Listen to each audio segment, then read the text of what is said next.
ನಮಸ್ತೆ, ನಾನು ನಿಮ್ಮ ಚೈತನ್ಯ. ಎಲ್ಲರೂ ಹೇಗಿದ್ದೀರಾ? ಚೆನ್ನಾಗಿದ್ದೀರಾ ಅಂತ ಭಾವಿಸ್ತಾ ಇದ್ದೀನಿ. ನಾನು ಸಹ ತುಂಬಾ ಚೆನ್ನಾಗಿದ್ದೀನಿ. ಏನು ಗಿಫ್ಟ್ ರ್ಯಾಪ್ ಮಾಡ್ತಿರೋದನ್ನೆಲ್ಲ ವಿಡಿಯೋ ಮಾಡಿ ತೋರಿಸ್ತಿದ್ದೀನಿ ಅಂತ ಯೋಚನೆ ಮಾಡ್ತಿದ್ದೀರಾ? ನಿಮಗೆ ಗೊತ್ತಿದೆ ಅಲ್ಲ, ಪ್ರತಿಯೊಬ್ಬರು ನವಂಬರಲ್ಲೇ ಮದುವೆ ಆಗ್ತಿದ್ದಾರೆ ಅಂತ ನನಗನ್ನಿಸ್ತಾ ಇದೆ.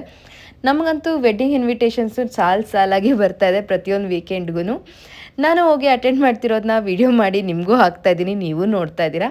ಬಟ್ ಇವತ್ತು ಸ್ಪೆಷಲ್ ಏನಂದರೆ, ಈ ವೀಕೆಂಡ್ನಲ್ಲಿ ನನ್ನ ಬೆಸ್ಟ್ ಫ್ರೆಂಡ್ ಅಂತ ಹೇಳ್ಬೋದು, ಪಿ ಯುನಲ್ಲಿ ನನ್ನ ಬೆಸ್ಟ್ ಕ್ಲೋಸ್ ಫ್ರೆಂಡ್ದು ಮ್ಯಾರೇಜ್ ಸೆಟ್ ಆಗಿದೆ. ಅವಳ ಮದುವೆಗೆ ಹೋಗೋಣ ಅಂತ ನಾನು ಗಿಫ್ಟೆಲ್ಲ ರೆಡಿಯಾಗಿ ಹೋಗೋಣ ಅಂದ್ಕೊಂಡೆ. ಅಷ್ಟರಲ್ಲಿ ನಮ್ಮ ಹಸ್ಬೆಂಡ್ ಅವರ ಬೆಸ್ಟ್ ಫ್ರೆಂಡು ಸಹ ಅವತ್ತೇ ಮದುವೆ ಬಂದಿದ್ದರಿಂದ ಅವರ ಫ್ರೆಂಡ್ ಮದುವೆನ ರಿಸೆಪ್ಷನ್ ಅಟೆಂಡ್ ಮಾಡಿ, ನನ್ನ ಫ್ರೆಂಡ್ ಮದುವೆ ಮುಹೂರ್ತ ಅಟೆಂಡ್ ಮಾಡೋದಕ್ಕೆ ಹೋಗ್ತಾ ಇದ್ದೀರಿ. ಸೊ 2 ಮ್ಯಾರೇಜ್ನೂ ಕವರ್ ಮಾಡ್ದಂಗೆ ಆಗುತ್ತೆ, ನಾವಿಬ್ಬರು ಜಗಳಾಡೋದು ಬೇಡ ಅಂತ. ಯಾಕಂದರೆ ನನ್ನ ಫ್ರೆಂಡು ಮುಹೂರ್ತ ಸ್ವಲ್ಪ ಲೇಟಾಗಿದ್ದರಿಂದ ಆರಾಮಾಗಿ ಮಾರ್ನಿಂಗ್ ಅಟೆಂಡ್ ಮಾಡೋಣ, ಹಾಗೆ ನಮ್ಮ ಯಜಮಾನ್ರ ಫ್ರೆಂಡ್ ಅವರ ರಿಸೆಪ್ಷನ್ನ ಈವ್ನಿಂಗ್ ಅಟೆಂಡ್ ಮಾಡೋಣ ಅಂತ ಪ್ಲ್ಯಾನ್ ಮಾಡ್ಕೊಂಡ್ರಿ.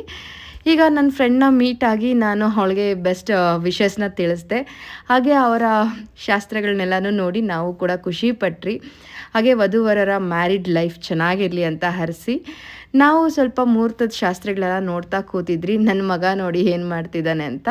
ಅವನು ಎಲ್ಲೋದ್ರೂ ತೀಟೆ ಮಾಡೋದಂತೂ ಬಿಡೋದಿಲ್ಲ. ಹಾಗೆ ನಾವು ಈ ಶಾಸ್ತ್ರಗಳ ನಡುವೆ ನಮ್ಮ ಮ್ಯಾರೇಜ್ನೆಲ್ಲ ನೆನೆಸ್ಕೊಂಡು ಖುಷಿ ಪಡ್ತಾಯಿದ್ರಿ. ಅದೊಂಥರ ಮೂಮೆಂಟ್ಸ್ ಅಲ್ವಾ, ಆ ಟೈಮಲ್ಲಿ ಎಂಜಾಯ್ ಮಾಡ್ತಿರಲ್ವ. ಆದರೆ ಶಾಸ್ತ್ರಗಳಿಗೆ ಒಂದು ವ್ಯಾಲ್ಯೂನೇ ಬೇರೆ ಅಂತ ಮಾತಾಡಿಕೊಂಡು ನಾವು ಕೂತಿದ್ರಿ.